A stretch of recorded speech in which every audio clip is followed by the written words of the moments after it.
Brett Pontecorvo here at livekeyboardist.com, and today I've got a great friend on who's going to walk us through how he uses the Roli Seaboard in his workflow. I think you guys are really going to enjoy this. Let's jump right in. So I want to welcome on today Jeremy Sauber. Jeremy, thank you so much for being with me. Thanks for having me. Yeah, man. So before we jump into the Roli Seaboard, why don't you tell us a little bit about what's your background, what you do, what your thing is?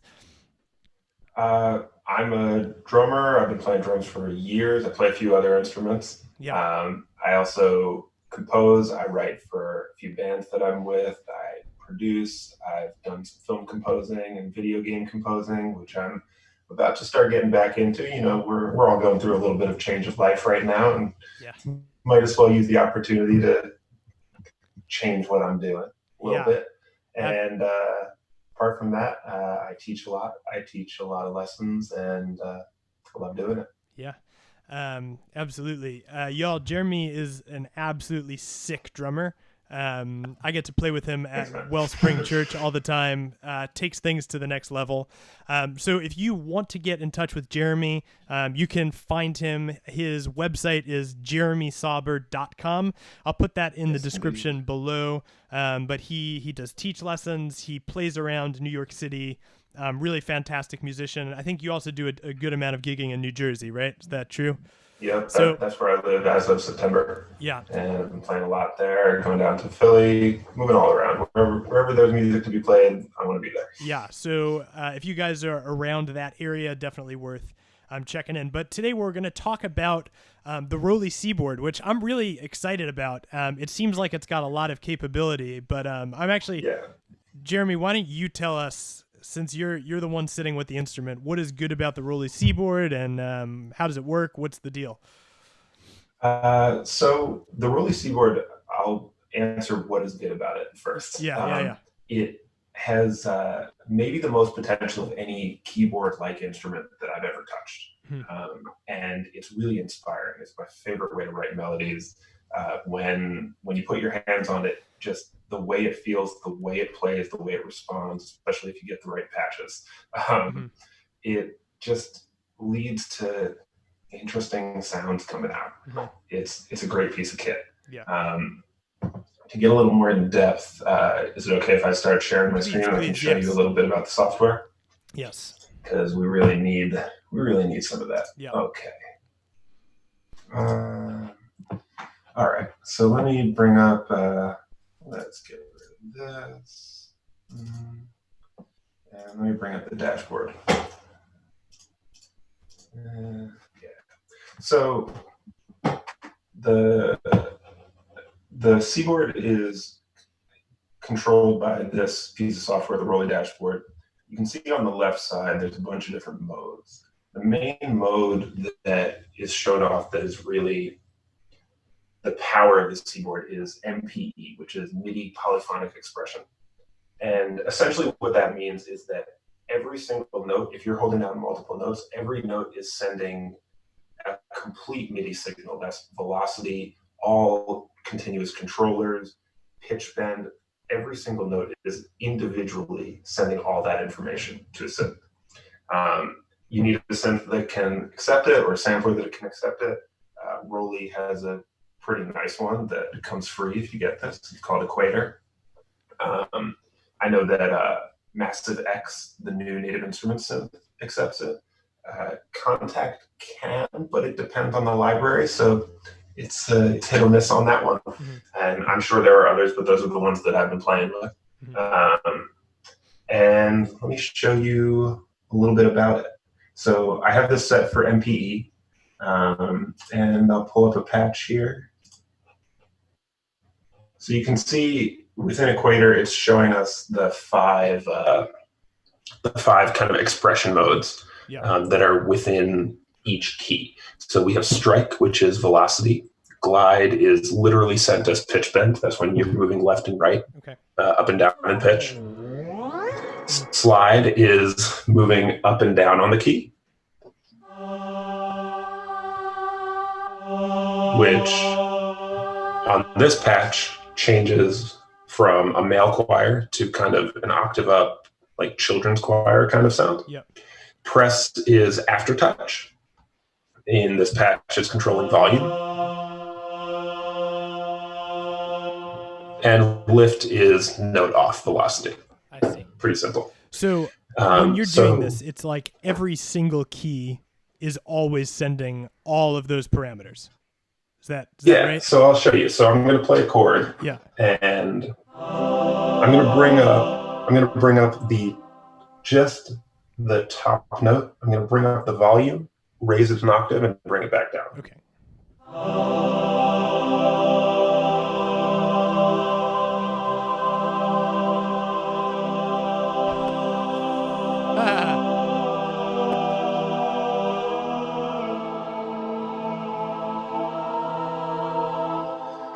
And you can hear that the pitch bend, it can be pretty sensitive.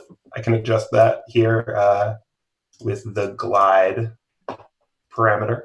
But you can hear I can get some interesting notes in there, and each note can be adjusted individually. So I slid one note, change the volume. It does a lot of cool stuff. So there's some pretty real possibilities with that. Yeah. So it almost like makes it so that you're playing like multiple instruments at the same time. It's like every finger has become its own instrument almost. That is correct, and we're gonna get to that. Yeah. Okay. Cool. And I've got something for that. Right. Amazing. Yeah. Amazing. So this software that we're looking at right now, this is the built-in. This is what comes with it. This is the Equator software. Yeah. This is Equator, which comes with the Seaboard, and it's just a nice synth. You can see it plays samples. It's got oscillators, filters, all the usual stuff you'd expect in a good synth, and it's pretty easy to kind of see how it's responding. Yeah. Right. So if I can change how it responds to glide, slide, any of this stuff, I can change it right within Equator. With other programs, like if I'm using Contact or something, I have to kind of go into the back end of the patch and navigate that in relation to how the dashboard is responding. Sorry, I'm going to disconnect my block so that I don't have to keep clicking back and forth. Yeah, absolutely. So do you find that like it just makes the most sense to just stay in Equator, like because it just works better, or have you had like a decent amount of success using other synths? Yeah, Equator is definitely, it's plug and play. Right. Which is nice. And it's got some great sounds. You can't really go wrong with some oscillators and filters. You can make some great synth sounds with that. But I've also had a little bit of fun playing around in Contact. I'll just open up this particular patch, which is going to give me a little beach ball. Okay. So what I have going on here is a piano and kind of a pad. And I have this ignoring pitch bend because I don't want to be pitch bending my piano sound. Yes. Oh man, we're doing a lot of beach balling. So let me pull up my notes of how I need to set the dashboard. Yeah. And a single channel. Oh, get out of here. You can't be misclicking. Okay. Single channel, poly aftertouch, pitch bend 12, glide below max. By the way, the reason I'm setting the glide below max is this is like pitch bend, right? Yeah. So if the glide is maxed out and it's really sensitive, you can't actually play adjacent semitones. So of course. If I've played a C, I can't then play a B without lifting up. I see. But as soon as I take it anywhere below the maximum, I can do that. I can play legato. I see. So if I want to do that, I just have to have that. So this particular patch, I have it set so that slide is and press. So that's moving back and forth on the keys, and aftertouch are controlling settings to do with this pad here. So if I play down near the bottom portion of the keys. Ooh. I don't like that. That wasn't happening. Okay, so we just have a piano sound, and if I slide it up, what are you doing to me? We got a pad coming in. Wow.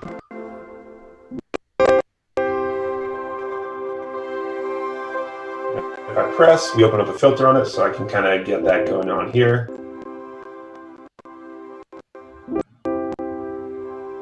Dude. Comfy.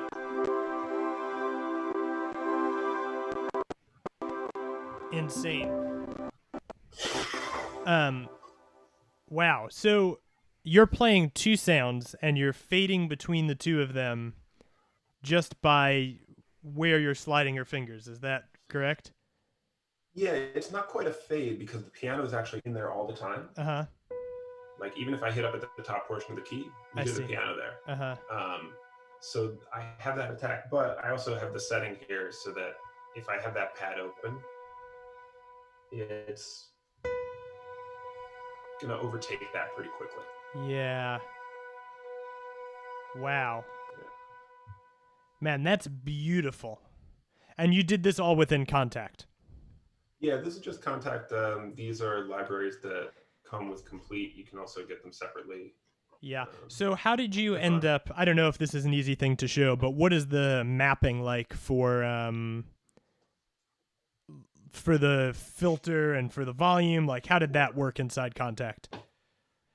Sure. So you can see one thing I did is I took a multi-script and I just had it. This is one of the factory multi-scripts of Midi filter, and I'm having it filter out pitch bend because I don't want it reading the glide. Yeah. And then there's nothing going on with the piano. It's just playing normally.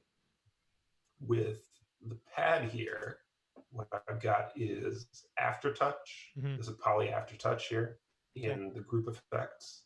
I've got it controlling filter cutoff frequency. Okay. So that means that for each note, it has a tone filter on the pad. And down here in the amp, slide is by default sending Midi CC74. So I have that controlling volume. Pretty simple. Wow. So, wow, that's insane. So you end up having like the tonal possibilities are endless because you have so many filters. You have as many filters as you have fingers. Yeah. And you've even got a few more of this. I'll show it in the close-up. Excuse me. But it's got 3 faders and an XY pad. So you've got 5 more continuous controllers right there. Yeah. And you can see here in the dashboard, I can set the slide CC to whatever I want. I can reassign any of those sliders and the XY pad. I can change the pitch bend range, and yeah, it does a lot of stuff. Yeah. Yeah. Wow, whatever that's you can insane. assign CCs to, you can control. So, so this is like the Roli. It seems like the Seaboard is kind of like the king of like detailed expression. I would say, I mean, I can't say that I have experience with that many other things that do all this. Sure. But sure. It's by far, like I was saying, it's the most expressive MIDI instrument I've played with. Yeah. I've had people come in and use EWIs to control MIDI in the past. And that might be the king. That might beat the Seaboard. But I don't know how assignable they are. I've never really dug into that because that's not my area of expertise. But as far as other things, I haven't seen anything that can be as expressive and really like as easily controlled as this. There's a few quirks, but it's not too tough. Yeah. So do you have any like lead sounds or like something maybe like a more mono sound or something that you could show us, kind of like thinking if we had like, you know, maybe we're trying to do some sort of a solo or, you know, something that's maybe ambient or stringy, or like what would it be like if it wasn't a, you know, a polyphonic instrument necessarily? I guess these all are, but I don't actually even know if this is set to be mono, but it sounds pretty mono. Yeah. This is just an Equator patch. I'll pull that back up. Oh, right. So one of the things about this is you definitely have to bounce with the dashboard. So I need to put this back on NP, and I need to make sure that all my stuff is cool. I don't like having glide at the max because I like to play half steps. Sure. Okay, there we go.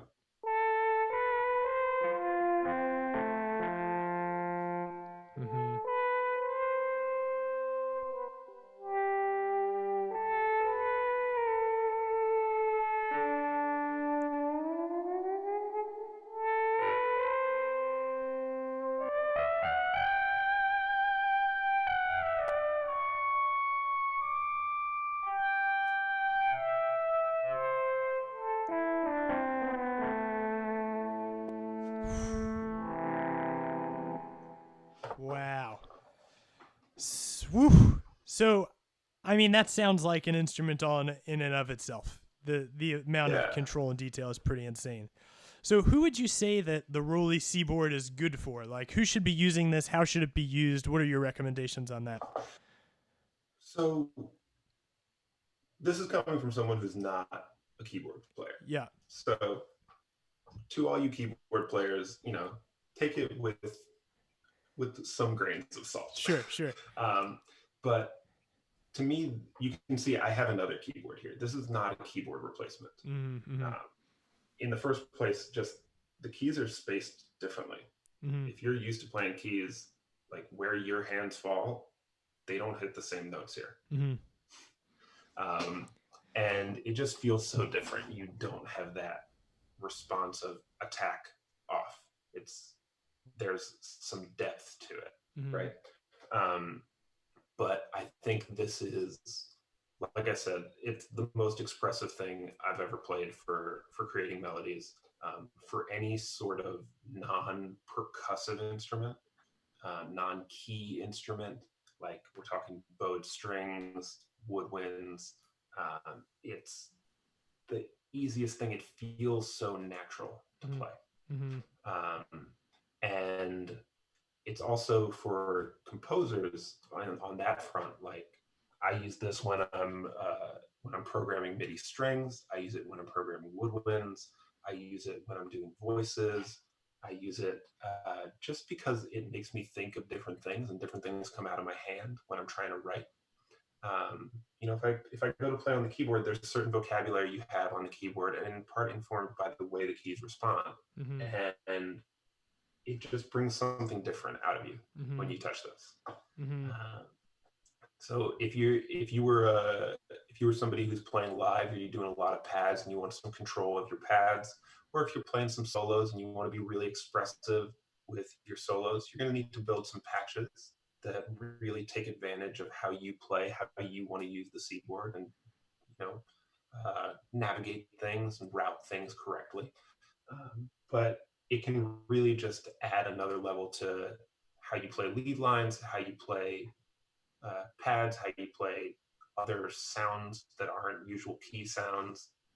Yeah. And if you're in the studio, it's just another tool that you can't replicate with anything else. Yeah. So it's like a great second sort of keyboard. Yeah. I wouldn't get this first, not just because of the cost, but because it really does something different. And it's, like I said, with Equator, we're plug and play. With everything else, you need to go into the dashboard, and you need to go into your sampler or synth, and you need to make sure that they're talking to each other correctly. So you got to understand what you're doing. It's not too tough, but you definitely want to have some experience with dealing with MIDI instruments before you get into this. Absolutely. Now, if somebody were to buy this instrument, would you what are some maybe pitfalls or things that you need to be aware of, so that I don't know, just so people know what to expect? Like, they get this instrument, what are things that might go wrong, and or things that could be improved about this instrument, and how do we work our way around that? Sure. So one thing is with I really wanted, when I got this, I had dreams of controlling every instrument in my contact orchestra, and it being easy and super expressive and super responsive. And we're not quite there. Like I said, it's Yeah. very much on a library by library, patch by patch basis. Mm-hmm. So for instance, I have a hidden track here, and it says solo cello with a question mark. Mm-hmm. And that's because I was trying to set up a really expressive, really responsive solo cello. Mm-hmm. And I gave up on that. And I tried to set up a really expressive, really responsive flute and then clarinet. And this is loading, and I'm not even going to really let it load because it's right now what it does is the same as having a mod wheel and aftertouch. Mm-hmm. And it's slow to respond as well. Mm-hmm. With this library in particular, and with the flute library that I was using, it just doesn't really respond the way I want it to. Mm-hmm. And it makes me get like, when you're in the flow, you're trying to play, you're trying to write, if something's not reacting to your fingers the way you want it to right away, I'm moving on. Right. I'm moving down here to this keyboard. It's going to answer me right away. I know exactly what this wheel does. Yeah. Simple. I've been using it for way longer. I'm over there. Mm-hmm. There are some things though where we're in a little bit more of a middle ground. So like, let me show you this patch. You can see I've got a bunch of strings. I've got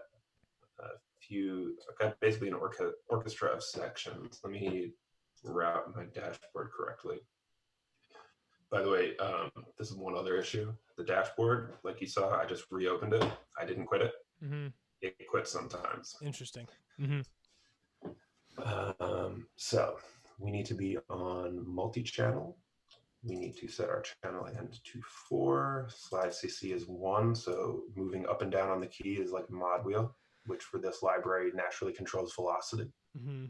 And just to match contacts, pitch bend range, we'll set it to 12, although I don't think this library even responds to that. And glide below max. So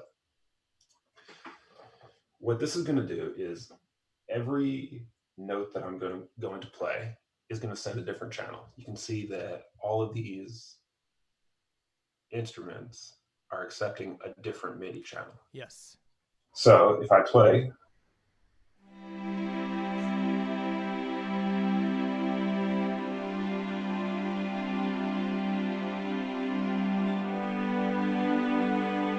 now you can see the violins 1 have disappeared, right? Yep.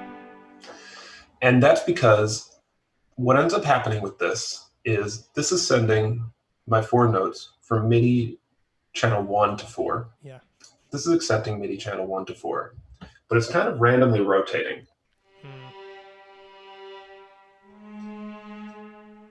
Right? So if I just keep pressing notes, it's just changing which instrument is trying to play it.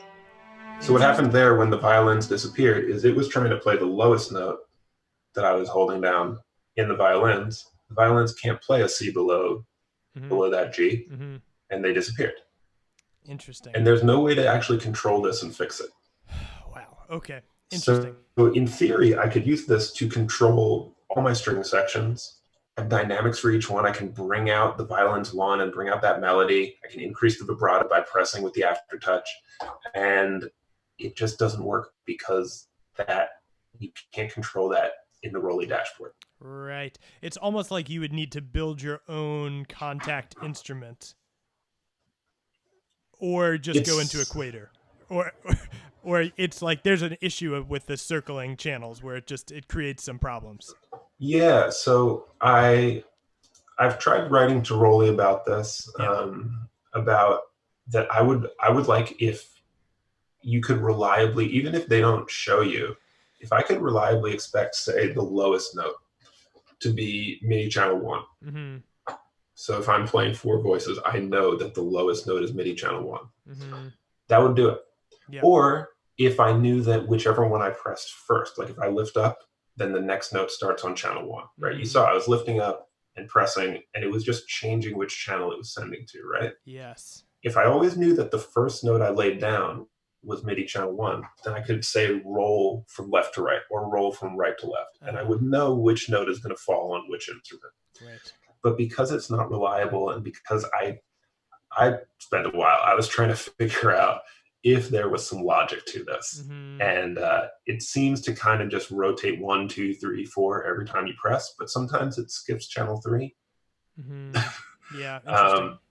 If it was reliable in any kind of way, then I could figure out how to play it. Right? We figure out how to play with the instruments we have. Of course. But this one, it's kind of moving on you. Mm-hmm. Mm-hmm. And it would be really nice if, like here, I've got a little checkbox for fixing my velocity. Mm-hmm. If I could have a checkbox that says like lowest voice is channel 1. Yes. Everything works. Absolutely. So that's great. So we need to be aware that there are some things that aren't perfect, but if it's just going to be something you're using for like, man, I want to have a really expressive way to control these sounds, I have a cool lead solo that I want to play, like Roli Seaboard is definitely an option for that. Oh yeah. And I mean, I still I want to use it this way, mm-hmm. but I still use the Seaboard to control all my strings when I'm programming them. I just do them one at a time like I used to. Right. It's still better. Right. Absolutely. Well, there's Jeremy, no question about that. Thank you so much for like taking us inside your Roli Seaboard setup. This is super helpful and definitely a lot of valuable information here. Of course. So I'm happy to be here. Yeah. So friends, if you are watching at home and you have questions for Jeremy, I'm going to leave this in the details in the, oh, good Lord. So friends, if you are watching at home, I'm going to leave Jeremy's contact information in the description below, but you can find him at jeremysauber.com. You can also find him on Twitter at @BeatSauber or on Instagram at Jeremy Sauber. And again, all of this below. But Jeremy, many thanks to you for being here today. Thank you, bro. This was a lot of fun. Word. Thanks, man. Cool. All right, let me end this recording and just make sure that everything is up to par. Dude, that was great. This is going to be an awesome video. Sweet. I'm glad. I'm so annoyed that my CPU is glitching out on those sounds, man. I'm going to record that, like the video. Great. Maybe later today, maybe tomorrow, and send it to you. And hopefully the audio